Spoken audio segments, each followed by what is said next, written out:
हाय दोस्तों, जय हिंद। बहुत बच्चे ये भी बता रहे थे कि सर सर्दी का मौसम है, पढ़ने का मन नहीं कर रहा है। उनके लिए एक शेर, अक्सर व बेशतर शेर तो कहते रहता हूँ, अल्लामा इकबाल साहब का बहुत मशहूर शेर है। नहीं तेरा नशीमन कसरे सुल्तानी के गुंबद पर, तू शाहीन है बसेरा कर पहाड़ों की चट्टानों में।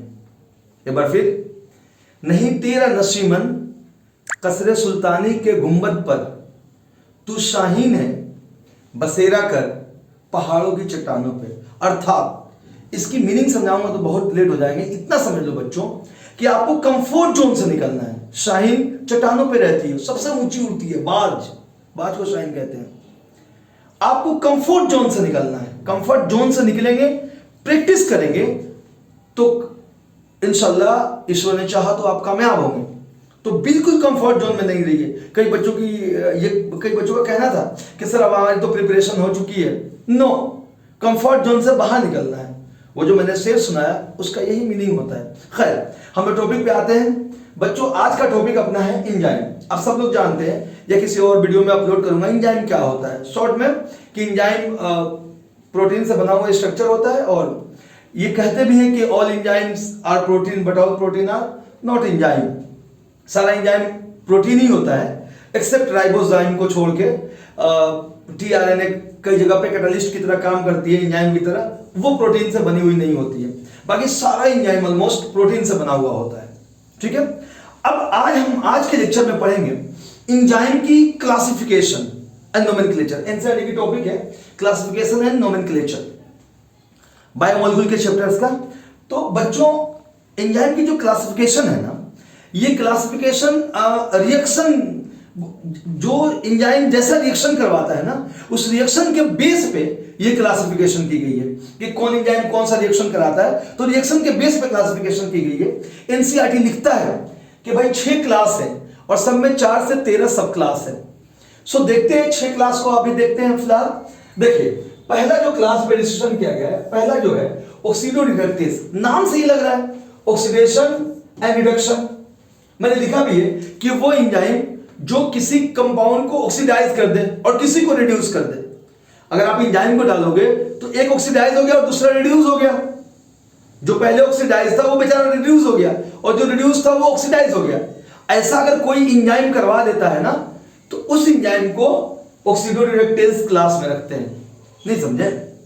समझिए इस तरह कि मान लीजिए मैं ऑक्सीडाइज हूं, कोई एंजाइम आया, कोई सा भी एंजाइम आया, मुझे रिड्यूस कर दिया, ज्योति को ऑक्सीडाइज कर दिया। तो अब इसको ऑक्सीडाइज कर दिया, तो भाई वो एंजाइम क्या कहलाएगा? ऑक्सीडोरिडक्टेज। उसने किसी को ऑक्सीडाइज किया, भाई मैं ऑक्सीडाइज था तो हमें रिड्यूस किया, तो किसी और को ऑक्सीडाइज भी तो किया। देखिए यहां पे इसको समझिए, एकदम एनसीईआरटी से ये ली गई है डेफिनेशन। ये देखिए, ये ऑक्सीडाइज था, मान लीजिए ये कंपाउंड रिड्यूस था, लेकिन जैसे ही आपने एंजाइम को डाला यहां पे, इस ग्रुप के एंजाइम को डाला, बेचारा जो ऑक्सीडाइज था वो क्या हो गया? रिड्यूस। और जो रिड्यूस था वो क्या हो गया? ऑक्सीडाइज। आज हमारी तो कल तुम्हारी बारी है बेटा। तुम यहां पे ऑक्सीडाइज थे, एंजाइम ने किसे ऑक्सीडाइज कर दिया? दूसरे को। तुमको क्या कर दिया? रिड्यूस। समझ गए? तो वो एंजाइम जो एक कंपाउंड को ऑक्सीडाइज कर दे और जो ऑक्सीडाइज है उसको रिड्यूस कर दे, वो एंजाइम, तो वो एंजाइम किस ग्रुप में आएगी, किस क्लास में आएगी? ऑक्सीडोरिडक्टेज। इसका बेहतरीन एग्जांपल ऑक्सीडेज है, डिहाइड्रोजनेज है। बच्चे ये एनसीईआरटी में मेंशन नहीं है, लेकिन आप जैसे चैप्टर्स पढ़ते जाएंगे एंजाइम का रोल आते जाएगा, वहां पे आप रिलेट कर लेंगे इसको। यहां पे एक एग्जांपल भी दे दिया है हमने, हालांकि एनसीईआरटी में नहीं है, बाकी अदर्स चैप्टर्स में, कि एनएडीएच में देखो ऑक्सीडेज ने इसको क्या कर दिया? ऑक्सीडेज इसको क्या, देखो इधर ये जो डिहाइड्रोजनेज है इसको क्या कर दिया? रिड्यूस। और ऑक्सीडेज ने इसको क्या कर दिया? ऑक्सीडाइज। हाइड्रोजन हट गई। हालांकि एनसीईआरटी में नहीं है। चलिए, तो पहला ग्रुप हमने क्या समझा? ऑक्सीडोरिडक्टेज। एकदम सिंपल भाई, वो एंजाइम या वो क्लास ऑफ एंजाइम जो एक को ऑक्सीडाइज कर दे और दूसरे को रिड्यूस कर दे। जो ऑक्सीडाइज है उसको रिड्यूस कर दे, जो रिड्यूस है उसको ऑक्सीडाइज कर दे। चलिए, एनसीईआरटी में ये लिखा भी हुआ है आपको। अगर हम बात करें तो एनसीईआरटी में ये लिखा हुआ है, एनसीईआरटी में लिखा हुआ है, ये एग्जांपल दिया हुआ है कि एस रिड्यूस कंडीशन में है और एस डिसऑक्सीडाइज कंडीशन में है। जैसे ही आप यहाँ पे इस ग्रुप के एंजाइम को डालोगे बच्चे, देखो एस रिड्यूस था, ये ऑक्सीडाइज हो गया, और ये बेचारा ऑक्सीडाइज था, रिड्यूस हो गया। ठीक है, तो ये एग्जांपल दिया हुआ है। आगे बढ़ते हैं हम लोग। ये पहला ग्रुप था ऑक्सीडो रिडक्टेज, पहला क्लास। दूसरा क्लास देखते हैं हम लोग, दूसरा क्लास है, ठीक है बच्चों। तो दूसरा जो एंजाइम है, पहला ऑक्सीडो रिडक्टेज था, दूसरा है ट्रांसफेरेजेस। क्या नाम है? ट्रांसफेरेजेस। देखो नाम से ही लग रहा है ये कुछ ना कुछ ट्रांसफर कर रहा होगा। देखिए लिखा भी है, एंजाइम एनसीईआरटी की डेफिनेशन है, enzyme catalysing a transfer of a group other than hydrogen. ये भी याद रखना है, हाइड्रोजन को छोड़ के, between a pair of substrate. यहां देखिए एनसीईआरटी, मान लो ये कोई एक सबस्ट्रेट है और ये कोई एक सबस्ट्रेट है। देखो ये ट्रायंगल इस सबस्ट्रेट के साथ जुड़ा हुआ है ना। जैसे ही आपने यहां पे ट्रांसफेरेजेस एंजाइम को डाला, इस क्लास से किसी एंजाइम को डाला, तो देखो यहां पे क्या हो गया, ये बेचारा खाली हो गया, ये ट्रायंगल हट गया ना, ट्रायंगल इसके साथ आगे जुड़ गया। देखो ये, तो क्या किया इस एंजाइम ने, इसके इस चीज को इससे अलग कर दिया, इसमें जोड़ दिया। समझ रहे हो भाई साहब? इससे इसको हटा दिया इस एंजाइम ने, और ये खाली था तो इसमें जोड़ दिया। एनसीईआरटी ने ये लिखा है कि देखो सबस्ट्रेट के साथ एक जी जुड़ा हुआ है, एस प्राइम के साथ कुछ नहीं जुड़ा हुआ है। इधर रिएक्शन एंजाइम डालने के साथ ही देखो एस सिंगल हो गया, ये जी किसके साथ आ गया, जी दूसरे कंपाउंड के साथ आ गया।